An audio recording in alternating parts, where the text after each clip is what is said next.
This is your Hollywood maintenance again. This is the LG system again. This is the code that it's giving. Today we're going to show you how to test all that and what to replace. Hey, this is your Hollywood maintenance.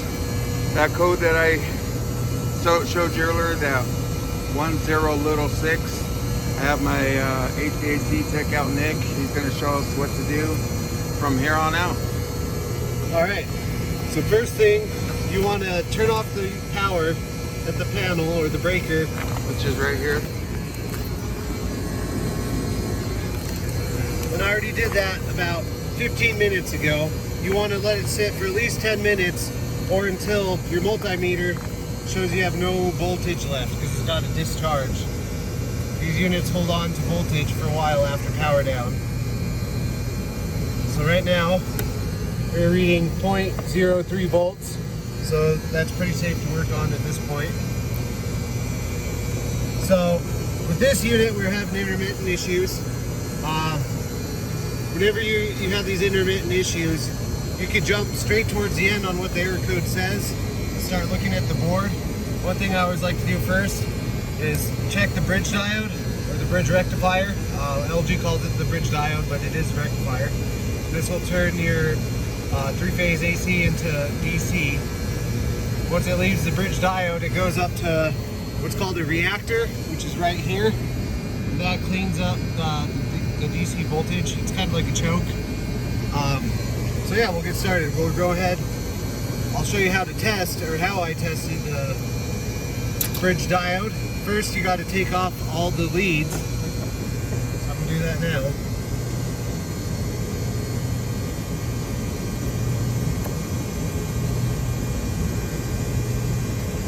For that code for this board that you were talking about, is there a way to test that to make sure that's good? Yeah, you can go through the... LG has a pretty comprehensive service manual where they give you troubleshooting steps and what to check. First thing they want you to check is these fan leads right here. Make sure you have the proper resistances. The red one? Yeah, the red, white, and black. There's two of them for two fans. So you put your own meter on there in between each of the three. Check your fan motor, which I did previously, and the fan motor was good. You also want to check voltages. What does that code say in the book? What it is? The fan motor? Yeah, I will pull that up in a second. It shows a couple different things. As with any of the error codes by LG, it's usually a list of like 3 different things it could be. And which one was the fan motor, the board, or this? Yeah, the fan board, the fan motor, and they actually don't list this in there. So that's why I always like to check this first, because this will cause intermittent issues with any of the boards. If your bridge diode actually is bad and you put an ohm meter on it and your resistance is low, so say you do a continuity check and you get continuity, it will actually, LG suggests replacing the inverter board if that ever happens. But luckily that didn't happen with this. The continuity was good. Now that we got all these off, we'll do the diode check. Now I'll show you where the error came in. So first, you set your multimeter to diode check. It's going to be that symbol right there, an arrow into a plus. So if you're not sure, it's this one up here with the arrow with the plus, just like it says on this meter here. So right above the OL. Exactly, and first thing we're going to want to do is take your black negative test lead, put it on the DC positive, then we're going to test each of the 3 legs of the 3-phase. So right there, it's 0.5. Okay. Proper reading you want is 0.4 to 0.7, so that leg's good. This one is not. This is one of the bad legs. We should be getting a reading there, so it's showing OL, outside line. The 3rd leg is good on the positive. All right. So now we test the other side. We take our red positive lead, put it on the negative DC terminal, and we'll take our negative lead from our multimeter and test the other 3. So the first leg is good at 0.5. Second one good at 0.5. Yeah. Third one is bad. It is showing OL. So that is what a bad diode looks like.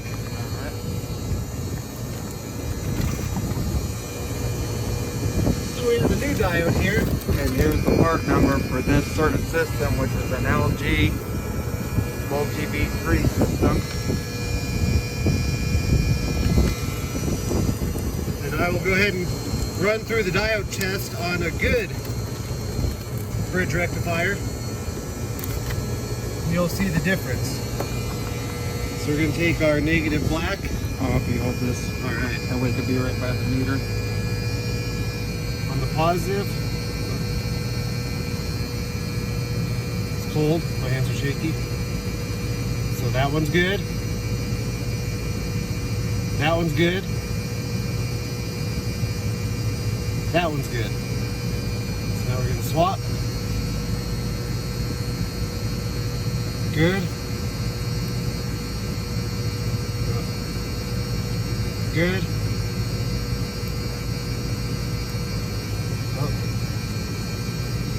And good.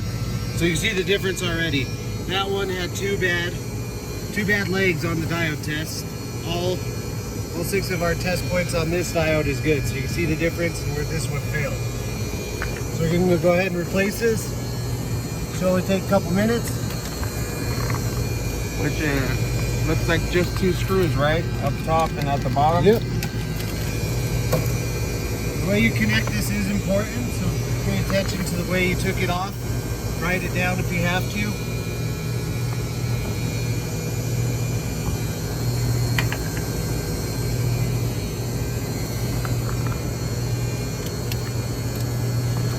Pretty soon Nick's gonna make a YouTube channel too, and I'll put his YouTube channel and the link in the description once he gets one started.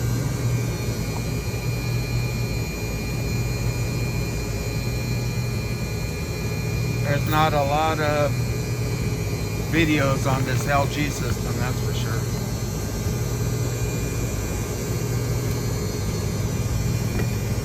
Snowing today, so good that we're gonna get heat on that 3rd floor. And LGs are real similar to Carrier's Toshiba or Trane's Mitsubishi. So if you learn how to work on one of these, you can pretty much work on any other system. There's, varying degrees of difference, but they're all pretty similar.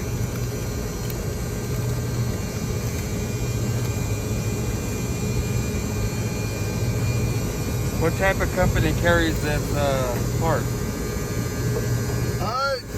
The best way to find out in your area is to go to LG's website and search for a local distributor, because every state's different.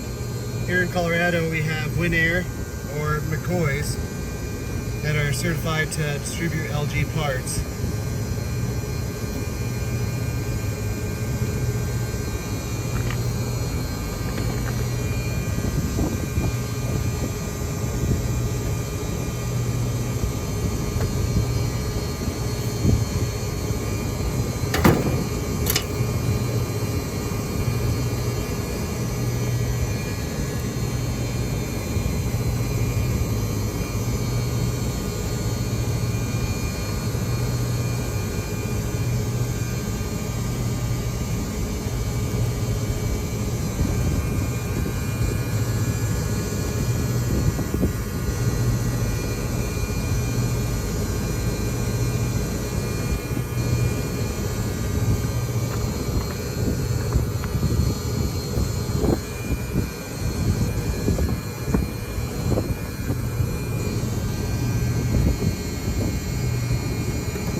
want to make these nice and tight, not overly tight to where you strip them out or make it impossible to replace down the road, but you want it tight enough to where the vibrations of the unit won't loosen these connections.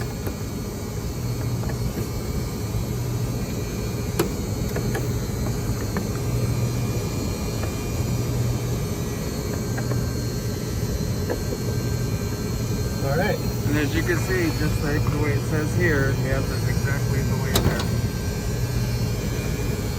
I always recommend writing down everything you take apart, otherwise you're going to be chasing down a wiring diagram trying to figure out what you took off.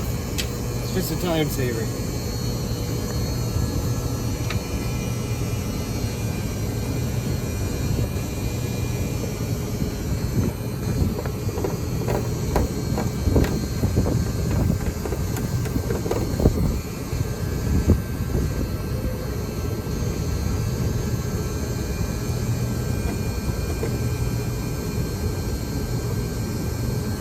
Alright, so we're ready to power it up.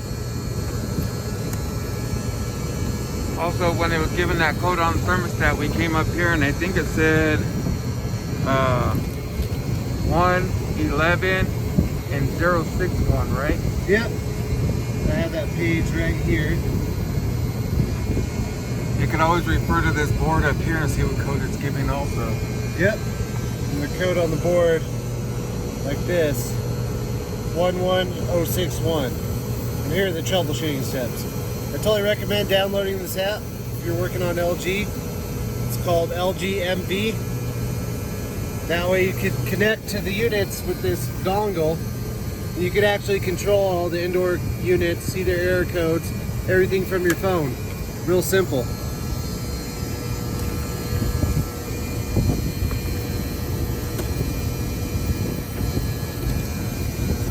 Alright, so the unit's energized. The startup process for these LG units is 3 minutes. We'll go through, do all of its checks, present any error codes if there is any before it starts up. With the error codes display here, Yes. if any. During the startup sequence, it flashes a series of different numbers. Some of them have to do with the amount of indoor units connected, heat recovery boxes connected. Refer to your manual or to that app if you have any questions about the startup codes. After the startup codes, the error codes will present itself if there is any detected. And because it is snowing, I'm going to put this cover back on to prevent any moisture touching the boards and causing a short.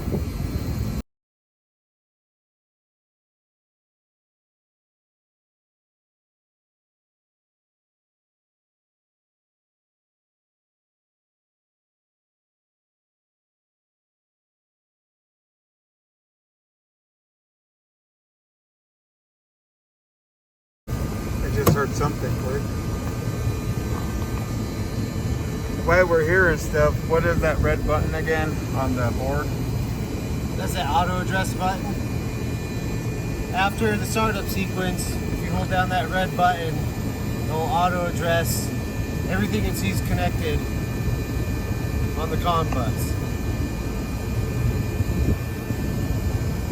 So especially after new installs, just swapping out equipment, I always recommend auto addressing.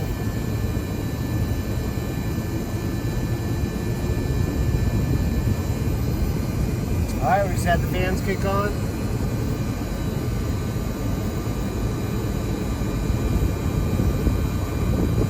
The unit is started up, not showing any error codes, the fans are running.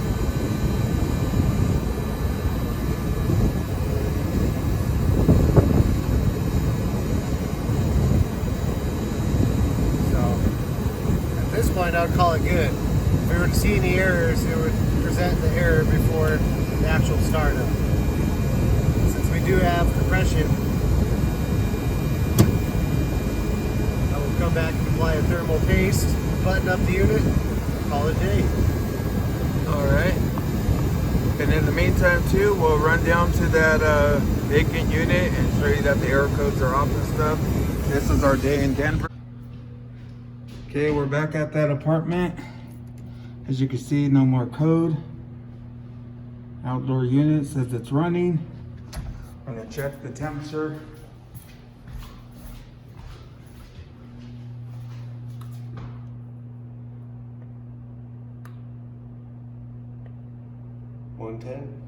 Definitely getting some heat.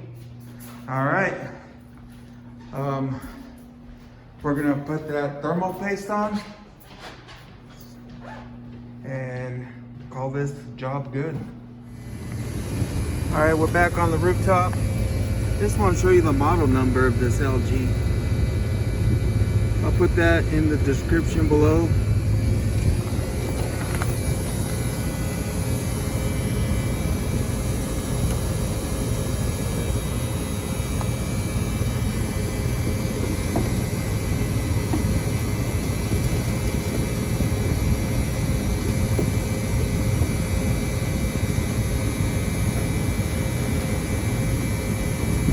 Real quick, just double check that it's discharged.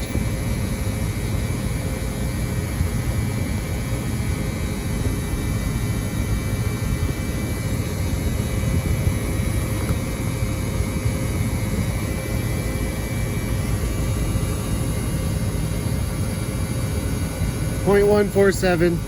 Still has a little bit, but it's low enough we can go ahead and apply the thermal paste.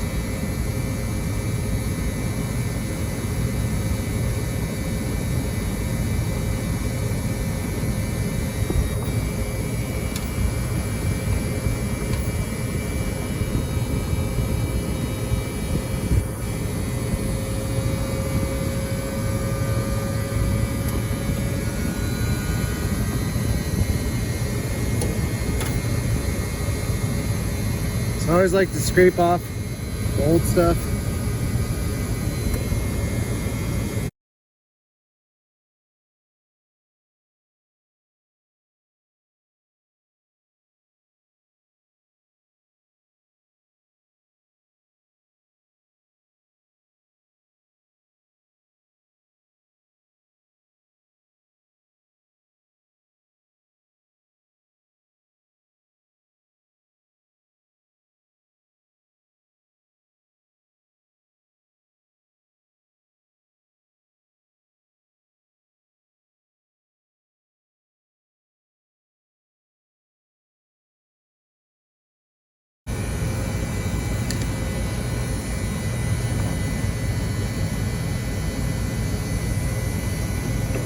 So it just takes a fine layer. Doesn't got to be thick. Just enough to make contact.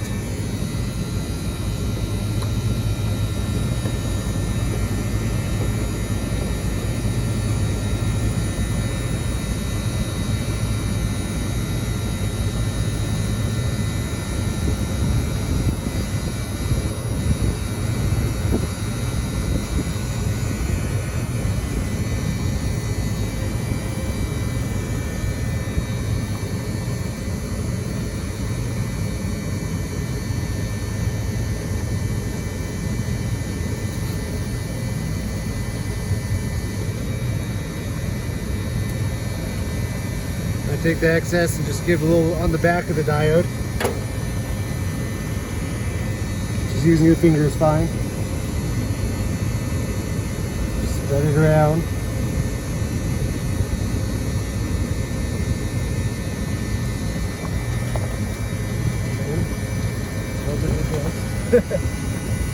Now we're ready to put it back together.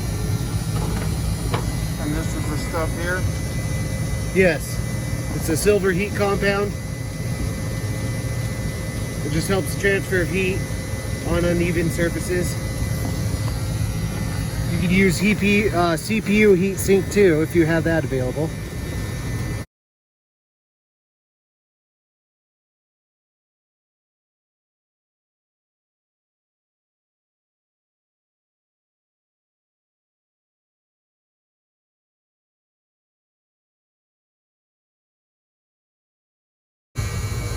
Snug it up real nice and tight.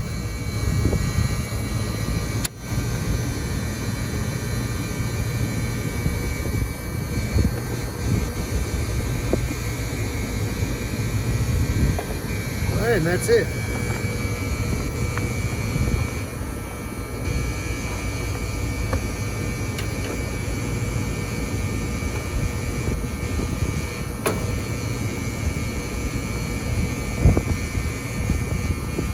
I'll go ahead and reassemble everything, put the panels back on, turn her on, and we'll be done.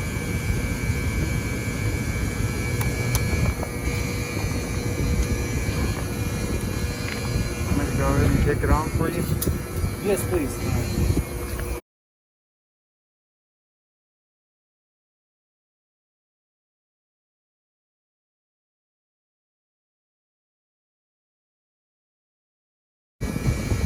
Alright, well that should do it. If you like what you saw, hit the like button, subscribe, and thanks for watching.